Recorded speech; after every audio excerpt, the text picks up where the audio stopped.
ప్రియమిత్రమా, ఈరోజు దేవుడు నీకు ఇస్తున్న వాగ్దానం, నీ ఆశ భంగము కానేరదు. సామెతలు 23:18.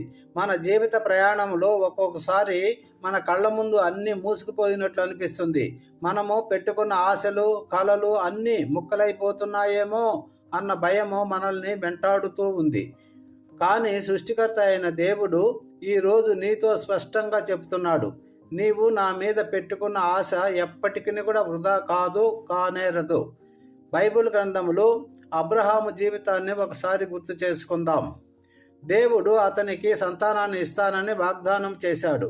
సంవత్సరాలు గడిచిపోయాయి. అబ్రహాముకు ముసలితనం వచ్చింది. శారమ్మ వయస్సు కూడా ఉడికిపోయింది.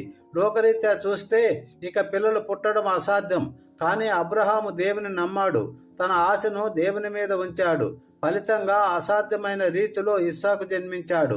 అవును మిత్రమా, అబ్రహాము ఆశ భంగము కాలేదు. అలాగే యోసేపు జీవితాన్ని ఒకసారి చూడండి. సొంత అన్నలే అతన్ని అమ్మివేశారు. పరాయి దేశంలో బానిసగా వెళ్ళాడు. చేయని తప్పుకు జైలు శిక్ష అనుభవించాడు. తన జీవితం ఆ 4 గోడల మధ్య ముగిసిపోతుందని ఎవరైనా అనుకోవచ్చు కదా. కానీ యోసేపు హృదయంలో దేవుడిచ్చిన దర్శనం మీద ఆశ చావలేదు. కాలం మారింది, పరిస్థితులు మారినాయి.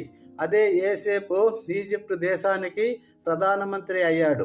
తనను అమ్మేసిన అన్నలే తన ముందు మోకరించేలా దేవుడు అతన్ని హెచ్చించాడు. యోసేపు ఆశ కూడా భంగము కాలేదు.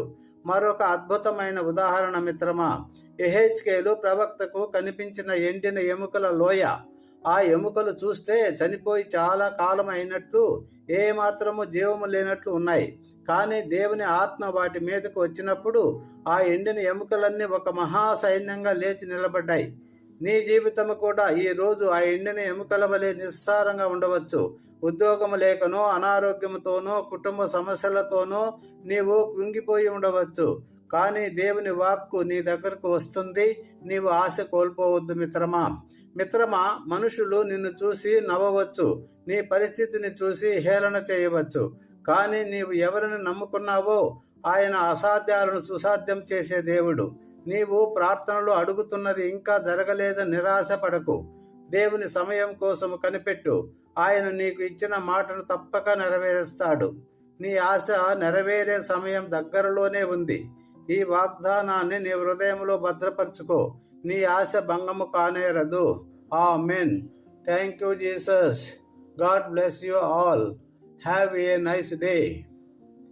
దేవుడు మిమ్మల్ని, మీ కుటుంబాలని బహుగా దీవించి, హెచ్చించి, ఘనపరిచి, ఆశీర్వదించి నుగాక. ఆమేన్. Thank you.